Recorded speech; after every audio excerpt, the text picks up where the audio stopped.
Bueno, aquí nos encontramos en la casa de administración de lo que fue la oficina La Palma, hoy día dentro del complejo de Santiago Humberstone.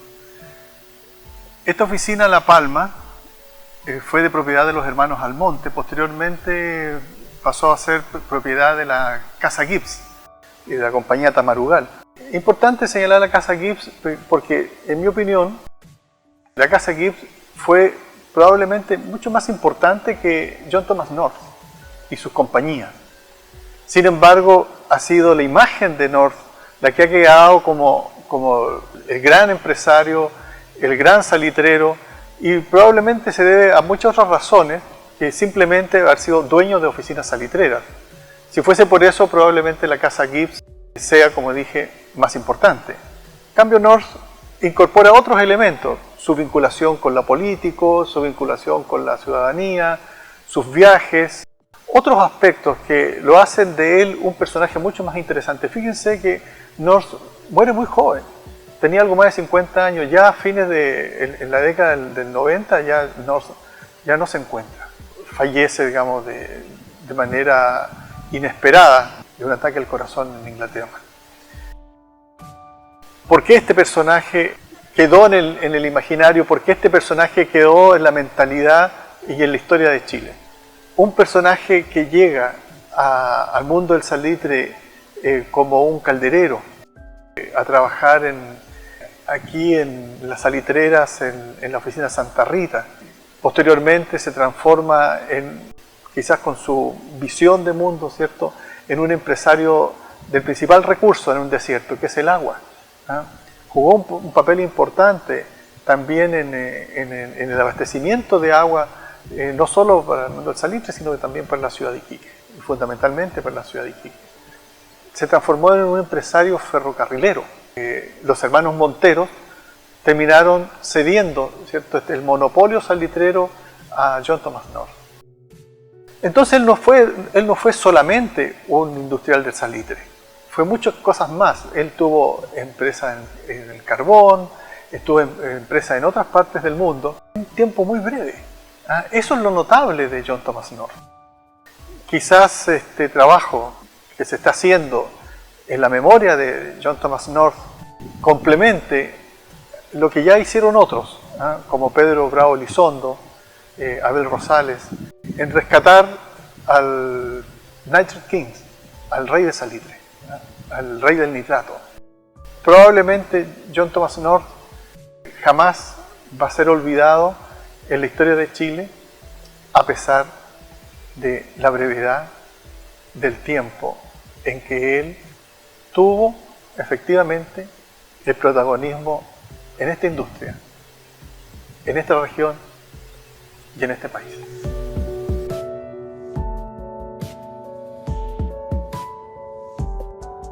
John Thomas North nació en Holbeck, al sur de Leeds, el 30 de enero de 1842. Siguiendo a William Edmondson, que escribió una muy interesante biografía denominada El Rey del Salitre, nos dice que North tendía en sus últimos años a exagerar sus orígenes humildes, pero en realidad, dice Edmondson, nació en una familia de clase media. Su padre, James North, era carbonero, claramente un hombre con algo de fortuna, cosa que también lo ratifica Harold Blake, el más importante historiador del salitre británico. James North nació en 1813 y se casó con Mary Gambles en 1838. Tuvieron 4 hijos. En 1869 fue enviado a Chile por la firma Fowlers. Trabajó en la maestranza de Carrizales y en el puerto de Caldera. Sin embargo, le llamaba mucho más la atención lo que estaba ocurriendo en la provincia peruana de Tarapacá, donde llegó a trabajar como empleado en la oficina salitrera Santa Rita del empresario peruano José González Vélez.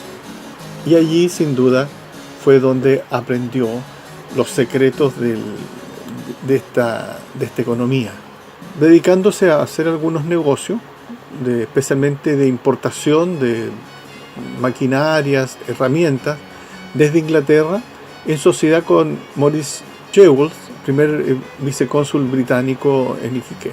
Y aquí también se involucró, hacia 1878, en el abastecimiento de agua al puerto de Iquique.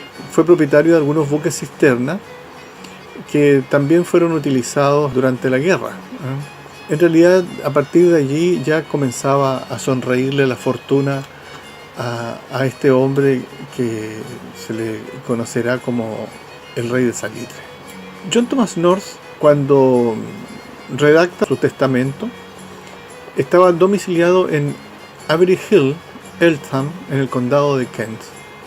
En la década de 1880, ya bajo la administración chilena de la provincia de Tarapacá, hay un nuevo impulso en la expansión del ciclo del salitre, entre otras cosas por la acción del propio North, con la creación de las combinaciones salitreras y otro tipo de organizaciones que se crean. Se puede decir que terminando esa década se había transformado en un personaje con una fortuna bastante relevante y comienza a poner sus ojos en otras regiones del planeta para sus inversiones. Invirtió en minas en Australia y también en Sudáfrica, tranvías en Egipto, trabajó en la explotación de la goma en África, también trabajó en cementos en Bruselas, un hotel y un complejo turístico en Ostend, una mina de plata en Belgrad y en Bolivia en la mina Maravillas, según nos relata William Edmondson. Y probablemente si no fuera porque de manera inesperada le llegó la muerte, hubiese seguido expandiendo sus inversiones por todo el mundo. Y ahí, y como a menudo sucedía, el coronel North estaba involucrado en litigios. The Time informa en febrero de 1893 sobre 2 casos ante la Corte Suprema de Justicia. Pareciera ser que los litigios nunca fueron un problema para él. Y eso lo podemos comprobar porque en cada una de las oficinas salitreras y destacamentos salitrales que él compró, enfrentó demandas y enfrentó litigios. Muchos de ellos que se arrastraban de muchos años antes. Quizás el más emblemático de todos es el caso de la oficina Buen Retiro, que ya durante el gobierno de Pardo se venía desatando una polémica de la viuda y descendientes de Hermenegildo García Manzano, y siguió adelante doña María Coria con esta demanda por la propiedad de esa oficina salitrera que sus representantes la vendieron, y así pasó de mano en mano hasta llegar a la compañía Vicentelo y Quiroga, que fue la que rescató, que la vendió al gobierno del Perú, y luego rescató esos certificados para venderlos a North y sus socios. Como podemos ver, esa demanda para North no era absolutamente ningún problema. Edmondson nos dice que poco antes de fallecer, North estaba involucrado en un proyecto de hotelería y turismo en Ostende, en Bélgica, que estaba cerca del Palacio del Rey Leopoldo, que era prácticamente un socio de North, como podemos ver, ¿no? Se le informó que había llegado a un acuerdo con el rey a fines de 1895, según el cual 300.000 libras esterlinas ganó 1,5 millas de costa para el desarrollo turístico. La idea era muy moderna: crear un centro de deporte y recreación internacional con un hipódromo, un teatro, un hotel, una pista de ciclismo, un ring de box e incluso un casino para competir con Monte Carlo. Sin embargo, North fallece, nos dice Edmondson, en mayo del año siguiente, y aunque su compañía trató de llevar a cabo sus planes y pudiendo estar involucrada en el Tramway Electric de Ostende Litoral, iniciado en 1897, no hubo más trabajo que paralizar este proyecto.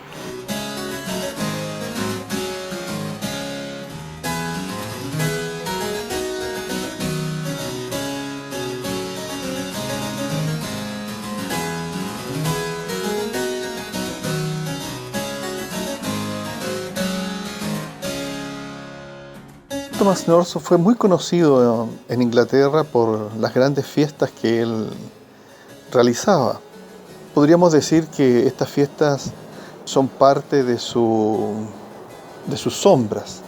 Sin embargo, también es posible que él las realizara con un segundo propósito, de establecer redes, de conocer personalidades, incluso también aproximarse a grupos sociales más altos.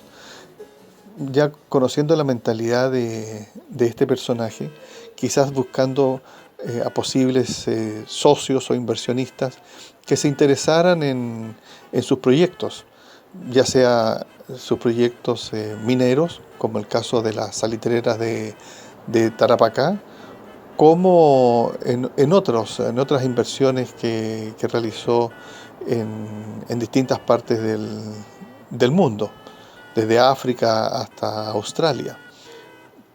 Se dice que estas fiestas eran muy pomposas y exuberantes. Se habla que debido a cierta similitud de apariencia física, North le gustaba disfrazarse de Enrique VIII, otro rey, un rey muy importante, ¿no? Pero claro, estas fiestas, recordemos que él era un hombre joven y por lo tanto tenían este propósito de demostrar su riqueza, su poderío, su influencia, y una forma también de aproximarse a círculos que de otro modo no hubiese sido posible. Él tenía ciertas críticas que se le hacían en distintos ámbitos, incluido el ámbito local. Me refiero a Chile, visto como un personaje extravagante y un tanto simple. Dentro de estas luces y sombras es extraño para la mentalidad de los magnates británicos y también después norteamericanos. Como vemos, en realidad la muerte encuentra a North quizás en el punto más alto de su empresa, en el punto más alto de su vida como empresario, en el punto más alto como el rey del salitre, y que se estaba proyectando a ser un gran inversionista a escala mundial. Un notorio representante de lo que en ese tiempo fue el Imperio Británico. Se vivió en esa época, relaciones internacionales conocen como la Pax Británica, y otros nos hablan de la Segunda Mundialización. Bueno, North fue una pieza muy importante para nosotros, pero una pieza más de esta mundialización que lideraba entonces el Imperio Británico y cuyo centro neurálgico era la City de Londres.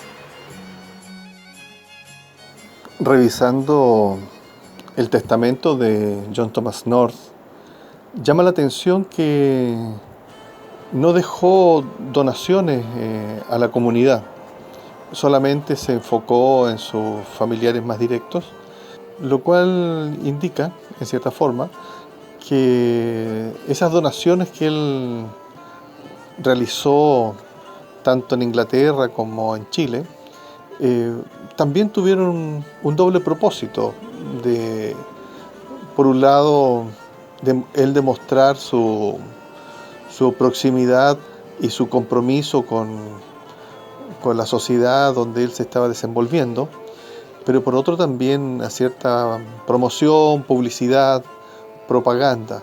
Recordemos este viaje famoso que hizo con William Howard Russell y otros por Chile y por la salitrera en particular, que en realidad en rigor fue un viaje promocional que concluyó con un libro que, es cierto, que promocionó a sus inversiones en Londres. Por tanto, no responde, al parecer, estas donaciones, no responde a una visión ya sea religiosa o cultural de John Thomas North, sino más bien probablemente también a una estrategia comercial. La verdad que lo ponemos en interrogante porque queremos darle a North el beneficio de la duda, porque al final de cuentas las donaciones que hizo en vida tuvieron un impacto relevante tanto en Inglaterra como en Chile.